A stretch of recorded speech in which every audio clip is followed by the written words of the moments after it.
Okay, here's my Fitbit Inspire 3. We're just going to go through the display options here. So to get there, just scroll all the way to settings, push settings, and there you'll see display settings. And we'll just experiment with what we got here. So the first one is brightness. So we'll start from dim. So this is what it looks like at dim. And then let's move it over to normal. That's normal.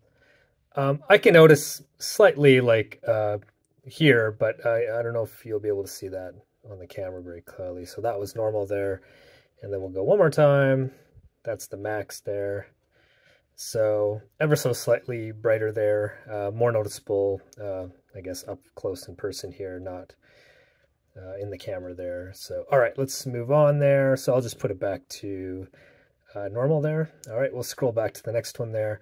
So here we have the auto wake on off. So we'll shut it off like that. So now when I flick the wrist like that, it will not turn on, as you can see. And then to activate that, again, you just have to go into settings here, display settings, and then auto wake, just turn it on. And then now, there you go, auto wake. You could also do this in the quick settings right over here. Just push auto wake on or off. Now it's on. And again, there you go. That'll fire up. Cool. So now we'll go back to settings here. We'll keep moving on from auto wake. And now we have screen timeout long, and then screen timeout default. And then, so every time you switch over to a different setting here, so it's going to say screen timeout, increasing screen time, reduces battery, and then you just got to click got it. So there's a little bit of a warning there. So now it's at medium. So now what that means is the screen time will stay on a little bit longer here. So now we're on medium. So it stays on for a number of seconds there. And then I'll do that again, except we'll move it over to, let's go, there's the warning again. We'll move it to long. I think it's about, give or take, 10 seconds or so on the long. I'm not sure. I've never actually counted, but so this is where I had it set up last time for myself.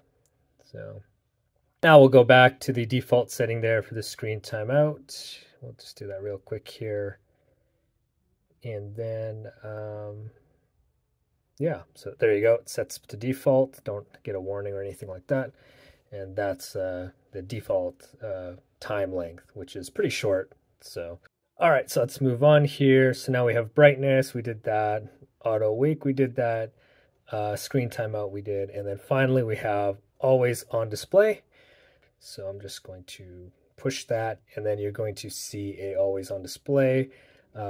Basically an on or off there. I'm just going to push that on, and now the display will stay on, always on now, and it'll be dimmed out just like that. And then when you activate it, it'll get a little bit brighter, but it will not turn off. So you'll always have it on if that's what you like. And then to go back to that, to turn it off, we'll just go back and shut that off. They always on display, and then we push that off. And then there you go. Now it's off.